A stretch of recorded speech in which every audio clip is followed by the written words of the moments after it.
Binəqədi rayon məhkəməsi jurnalist Əfqan Sadıqov barəsində həbs qətimkan tədbiri seçib. Sadıqovun vəkili Nemət Kərimli bildirib ki, 2024-cü ildə Əfqan Sadıqov barəsində Baş prokurorluqda qaldırılmış cinayət işi yenidən icraata qaytarılıb. O deyib ki, Əfqan Sadıqova qarşı 2024-cü ildə qaldırılmış cinayət işinə Baş prokurorluq xitam vermişdi. Cinayət işi üzrə zərər çəkənlər Baş prokurorluğun xitam qərarının ləğv edilməsi ilə bağlı Binəqədi rayon məhkəməsinə müraciət edib. Binəqədi məhkəməsi isə zərər çəkənlərin iddiasını təmin edərək Baş prokurorluğun xitam qərarını ləğv edib. Əfqan Sadıqovla bağlı 2024-cü ildə qaldırılmış cinayət işi yenidən istintaqa qaytarılıb.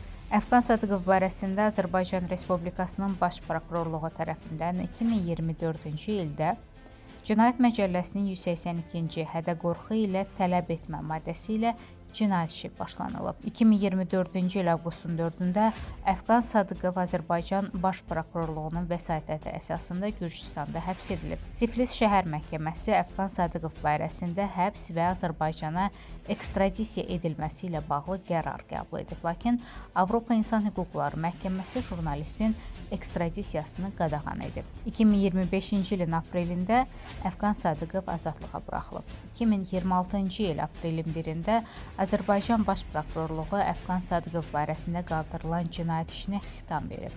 Aprelin 3-də Tiflis şəhər məhkəməsi Azərbaycan Baş prokurorluğunun xitam qərarına əsas gətirərək Əfqan Sadıqovun Gürcüstanı tərk etməsinə qoyulan qadağanı ləğv edib. 2026-cı ilin aprelin 4-də isə gecə saatlarında Tiflisdə yaşadığı evdən Əfqan Sadıqov zorla çıxarılaraq məhkəməyə gətirilib və Azərbaycana deportasiya edilib.